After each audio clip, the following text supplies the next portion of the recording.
ஓம் சாய்ராம். என் அன்பு செல்லமே, என்னுடைய அழகான தங்கமே, உன்னை நினைக்கும் பொழுது எனக்கு ஒரு விதத்தில் சந்தோஷமாக இருக்கும், ஒரு விதத்தில் கோபம் வரும். சில சமயத்தில் நல்ல அறிவான பிள்ளையாக நடந்து கொள்கிறது. ஆனால் ஒரு சமயம் ஏன் அப்படியே எவ்வளவோ பிரச்சனை வந்தது, அதெல்லாம் ஒரு முன் உதாரணமாக எடுத்துக்கொள்ளாமல் இவ்வளவு யதார்த்தமாகவும் இவ்வளவு எல்லா விஷயத்தையும் இழக்கும் அளவுக்கு ஒரு பிள்ளையாகவும் இருக்கிறது என்பதுதான் எனக்கு தோன்றும். என்னிடம் வந்து தனிமையில் பேசும் பொழுது ஒரு விஷயத்தை மட்டும் எனக்கு அப்பப்போ சொல்வார், இனிமேல் நான் யாரையும் நம்ப மாட்டேன் சாய், நம்பியது அனைத்தும் போதும், எல்லோரையும் நம்பினேன், எல்லோரிடமும் ஏமாந்தேன், இனிமேல் நான் யாரையும் நம்ப மாட்டேன், இனிமேல் யாரும் எப்பொழுதும் என்னுடைய வாழ்க்கையில் துரோகம் என்ற ஒன்றை செய்யவே முடியாது. ஏனென்றால் எல்லோருடைய விஷயமும் எல்லாரும் எப்படிப்பட்டவர்கள் என்பதையும் நான் தெரிந்து கொண்டேன் சாயி என்று அவ்வளவு அழகாக பேசுவார். நான் கூட நினைத்தேன், நீ இவ்வளவு சீக்கிரமாகவே எல்லோரையும் புரிந்து கொண்டாயே என்று. ஆனால் பாடங்கள் உனக்கு பத்தவில்லை போல. எல்லோருடைய வாழ்க்கையையும் புரிந்து கொண்டேன் என்று சொன்னாய். ஆனால் நீ புரிந்தே கொள்ளவில்லை. நீ மற்றவரிடம் ஏமாந்தால் நான் உன்னிடம் ஏமாந்து விட்டேன். நீ இப்படி சொன்னாய் அல்லவா, நானும் உன்னிடம் என்ன நினைத்தேன், பிள்ளை எல்லோரையும் புரிந்து கொண்டது, இனிமேல் யாருக்கும் எப்பொழுதும் இந்த பிள்ளை ஏமாறாது, இந்த பிள்ளை சுதாரிப்பாக மாறிவிட்டது, இனிமேல் இந்த பிள்ளைக்கு நல்லது செய்ய வேண்டும் என்று. ஆனால் இன்று பார்க்கிறேன், ஏமாந்து வந்து நிற்கிறார். ஒரு நபர் உன்னிடம் அழகாக பேசி உன்னை ஏமாற்றி அனுப்பிவிட்டார். என்ன சரிதானே? ஒரு வாரமாக நேரிடம் சொல்லிக்கொண்டே இருந்தால், நான் இனிமேல் எல்லோரையும் ஒரு கண் வைப்பேன், என்னுடைய வாழ்க்கையில் இனிமேல் யாரையுமே நான் சேர்க்க மாட்டேன், ஏனென்றால் சேர்த்து எல்லோருடைய வாழ்க்கையையும் நான் சரியாக்கினேன். ஆனால் எல்லோரும் என்னுடைய வாழ்க்கையை அப்படியே சிதைத்து விட்டார்கள். நான் இப்பொழுது எந்த ஒரு பிடிமானமும் இல்லாமல் தனிமையிலேயே நிற்கிறேன் என்றார். அதெல்லாம் என்ன, இப்பொழுது எல்லாம் வந்துவிட்டதா என்ன? எல்லோரையும் நம்ப ஆரம்பித்து விட்டால்?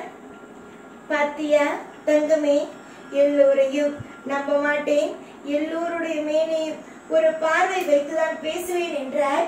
ஆனால் இப்பொழுது எல்லாவற்றிலும் ஏமாந்து நிற்கிறாயே.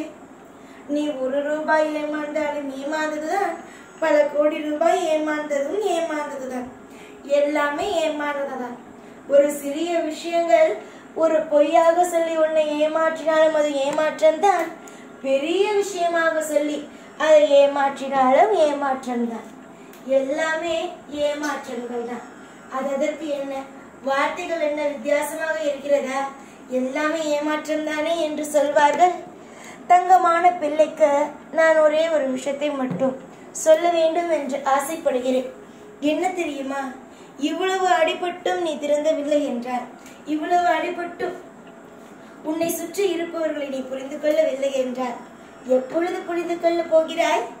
எப்பொழுது உன்னுடைய வாழ்க்கையில் பல மாற்றங்களை சந்திக்க போகிறாய்? ஒரு ஆசிரியர் ஒரு பிள்ளைக்கு அதிகமாகவே ஒரு பிள்ளைக்கு பரீட்சை வைக்கிறார். அந்த பரீட்சையில் பிள்ளையானது தவறாகவே எழுதுகிறது. அப்பொழுது அந்த ஆசிரியர் என்ன செய்வார்? திரும்பவும் எழுத வைப்பார். அந்த பிள்ளை எந்த அளவுக்கு அதனுடைய பிழையை திருத்திக் கொள்கிறதோ அந்த அளவுக்கு அவர் எழுத வைப்பார். எழுத வைக்கும் பொழுதுதான் பரீட்சை என்று ஒன்று வரும் பொழுது அது அதனுடைய வாழ்க்கையில் நடக்கும் சில விஷயங்களை திருத்திக் கொள்ளும் என்பதற்காக.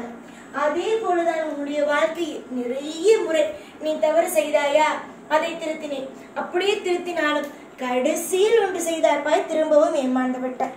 உனக்கு எல்லாமே நல்லதாக செய்ய வேண்டும், எல்லாமே உனக்கு அற்புதமாகவே செய்ய வேண்டும் என்று நினைத்து நான் என்னுடைய முடிவை மாற்றி உனக்கான எல்லாவற்றையும் செய்யலாம் என்று முடிவெடுத்து விட்டேன். ஆனால் கடைசியில் நீ செய்த விஷயம் என்ன? ஏமாந்து போனது. நீ சொல்லலாம், சின்ன விஷயம் தானே ஏமாந்தேன், பெரிய விஷயமா ஏமாந்தேன் என்று சொல்லலாம். சிறிய விஷயமா இருந்தாலும் ஏமாற்றங்களே. அம்மா, நீ மனசாட்சிக்கு பயந்து நடிக்கிறாய், ஆனால் உன்னை சுற்றி இருப்பவர்கள் மனசாட்சிக்கெல்லாம் பயப்படுவது கிடையாது. அவர்கள் வாழ்க்கை சந்தோஷமாக இருக்க வேண்டும் என்பதற்காக யாரை வேண்டுமானாலும் கவுப்பார்கள். நீ உதவி செய்தாலும் சரி, நீ உதவி செய்யாவிட்டாலும் சரி, கவுப்பார்கள். அதுதான் அவர்களுடைய வேலை. புரிகிறதா? நீதான் எல்லோரும் நமக்கானவர்கள், எல்லோரும் நமக்காக ஒவ்வொன்றையும் செய்கிறார்கள் என்று நினைத்து நினைத்து ஒவ்வொரு விஷயத்தையும் செய்கிறார். ஆனால் யாருமே உனக்காக இங்கு ஒரு விஷயத்தை கூட செய்யவில்லை. எல்லாருமே உன்னை ஏமாற்றுகிறார்கள். அதை கூட நீ இன்னும் புரிந்து கொள்ளாமலேயே தான் இருக்கிறார். என்ன செய்ய முடியும்? சொல்லிக் கொடுக்க முடியும். இவர்கள் தப்பானவர்கள், இவர்களோடு பழகாதே, அவர்களோடு பழகு என்று சொல்லிக் கொடுக்கலாம். ஆனால் அதை எடுத்துக்கொண்டால் தானே. எடுத்துக்கொள்ளாவிட்டால் என்ன செய்ய முடியும்? சொல்லு பார்க்கலாம். தங்கமே, சரி, உனக்காக ஒரு வாய்ப்பும் தருகிறேன். திரும்பவும், அதாவது நீ இதுவரைக்கும் சொன்ன ஒரு விஷயத்தை கூட செய்யவில்லை. இனிமேல் உனக்கான ஒரு வாய்ப்பு தருகிறேன். அந்த வாய்ப்பை நீ பயன்படுத்திக்கொள்.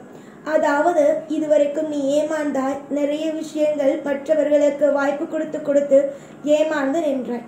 அப்படி இருக்கும் உனக்கு மனசாட்சிக்கு பயந்து, தெய்வத்துக்கு பயந்து எல்லோருக்கும் நீ உதவி செய்தாய். ஏமாந்தாய், திரும்பவும் உதவி செய்தாய். எல்லாம் விடு. திரும்பவும் நான் உன்னுடைய வாழ்க்கையில் உனக்காக ஒரு வாய்ப்பினை தருகிறேன். யாரையும் நம்பாதே. எந்த ஒரு விஷயமாக இருந்தாலும் நீயே செய். ஒரு ரூபாயை நீ இழந்தாலும் அது இழப்புதான். பல ரூபாயை நீ இழந்தாலும் இழப்புதான்.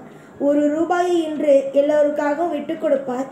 நாளை பல கோடி ரூபாயை உனக்கு சேர்ந்து வரும் பொழுது விட்டு கொடுப்பாய். உன்னுடைய சொத்துக்கள் எப்பொழுதும் உன்னோடு தான் இருக்க வேண்டும். எதுவுமே உனக்கு சுலபமாக கிடைப்பது கிடையாது. ஒரு ரூபாயாக இருந்தாலும் அதையும் நீ சம்பாதிக்கத்தான் செய்கிறாய். பல ரூபாயாக இருந்தாலும் அதை சம்பாதித்து பெற்றுக்கொள்ளத்தான் செய்கிறாய். அதனால் எந்த ஒரு விஷயத்தையும் யாருக்கும் எப்பொழுதும் தேவையே இல்லாமல் கொடுத்து உதவுகிறேன் என்று தேவையே இல்லாமல் உன்னிடம் இருக்கும் லட்சுமி தேவியை அவர்களுக்கு கொடுத்து தப்பு பண்ணிவிடாது. புரிகிறதா? உன்னுடைய வாழ்க்கையில் எது நல்லது, எது கெட்டது, எந்த விஷயம் செய்ய வேண்டும், எந்த விஷயம் செய்யக்கூடாது என்று ஏற்கனவே நான் சொல்லிவிட்டேன். ஏற்கனவே நான் சொன்னபடியே உன்னுடைய வாழ்க்கையில் எல்லா விஷயத்தையும் நீ செய். பொறுமையாக உன்னுடைய வாழ்க்கையில் நான் ஒவ்வொன்றாக செய்வேன். ஆனாலும் பல பேர் உன்னுடைய வாழ்க்கையை நிறைய நேரம் சோதிக்கிறார்கள். நீ எப்படிப்பட்டவள், நீ என்னென்ன செய்கிறாய், நீ என்ன விஷயத்தை தான் செய்கிறாய், நீ என்ன விஷயம் செய்து முன்னேறுகிறாய் என்பதை எல்லாம் உன்னுடைய வீட்டுக்கு வந்து கவனிக்கிறார்கள். யாருக்கு நேராகவோ எந்த ஒரு விஷயத்தை, புதிய விஷயத்தையும் நீ செய்யவே செய்யாதே. காரணங்கள் என்ன தெரியுமா? கண்பட்டுவிடும். உன்னுடைய வாழ்க்கையில் இனிமேல் நீ ஏமாறக்கூடாது. உன்னுடைய வாழ்க்கையில் ஒவ்வொரு நாளும் இனிமேல் நான் இருப்பேன். நிறைய நேரம் துவண்டு போய்விட்டாய். இனிமேல் உன்னுடைய வாழ்க்கையில் துவண்டு போவதற்கோ இல்லை மற்றவர்கள் உன்னை ஏமாற்றுவதற்கோ வேலையே கிடையாது. சரிதானே நான் சொல்வது? இனிமேலாவது யாருக்கு நேராகவும் எந்த ஒரு புதிய விஷயத்தையோ எந்த விஷயத்தையும் செய்யாதே. அதே நேரம் யாருக்காகவும் 1 ரூபாய் தருகிறேன், 2 ரூபாய் தருகிறேன், அதற்கு பிறகு அவர்களிடம் காசே இல்லை அதனால் தந்தேன் என்று உறவுகளுக்குள் எந்த ஒரு பணப்பழக்கத்தையும் வைத்து கொள்ளாதே. அது நீ வைக்க வைக்க அவர்கள் மிகப்பெரிய ஒரு பிரச்சனையை தான் உண்டாக்குவார்கள் தவிர நல்ல விஷயங்களை கண்டிப்பாக அல்ல. பொறுமையாக உன்னுடைய வாழ்க்கை முன்னேறும். பொறுமையாக உன்னுடைய வாழ்க்கை தலை தூக்கும். எந்த ஒரு காரணம் கொண்டும் உன்னுடைய வாழ்க்கையில் நீ கீழே போவாய் என்று ஒரு பொழுதும் நினைத்து விடாதே. உன்னுடைய வாழ்க்கையை பொறுத்த வரைக்கும் கட்டாயமாக நீ ஜெயிப்பாய். எதுவாக இருந்தாலும் உனக்கு கண்டிப்பாகவே கிடைக்கும்.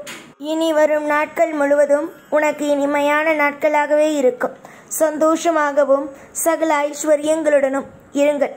தேடும் ஒவ்வொன்றையும் கொடுப்பதற்குத்தான் இங்கு சாயிருக்கிறேனே தவிர உன்னை கஷ்டப்படுத்துவதற்காகவே அல்ல. எல்லோரையும் புரிய வைத்தேன். எல்லோரையும் யார் யார் என்பதை தெரிய வைத்தேன். இதற்கு மேலும் நீ ஏமாந்தால் அதற்கு பொறுப்பு முழுவதும் நீ மட்டுமே தான். இனி வரும் நாள் ஒவ்வொன்றும் உனக்கு இனிமையான நாளாக அமைத்து தருவேன். யார் எது சொன்னாலும் எதையும் காதில் வாங்கி கொள்ள வேண்டாம். ஒவ்வொரு நிமிஷமும் உனக்கு நீ தேடும் ஒவ்வொன்றையும் அள்ளி கொடுத்து உன்னுடைய வாழ்க்கை ஒரு சிறப்பான ஒரு அற்புதமான ஒரு தருணமாக உன்னுடைய வாழ்க்கையை மாற்றுவேன். இனிமேலாவது கண் கலங்காமல் சந்தோஷமாக இரு. கூடிய சீக்கிரமாகவே எல்லாமே உன்னுடைய வாழ்க்கையில் உனக்கு புரிய வரும். எல்லாமே உனக்கு தெரிய வரும். நான் உனக்காக என்னென்ன திட்டம் போட்டு வைத்திருக்கிறேன் என்பதையும் கூடிய சீக்கிரமாகவே புரிந்து கொள்வாய். சந்தோஷமாக இருங்கள். இனி எல்லாம் நல்லதே நடக்கும். ஓம் சாய்ராம்.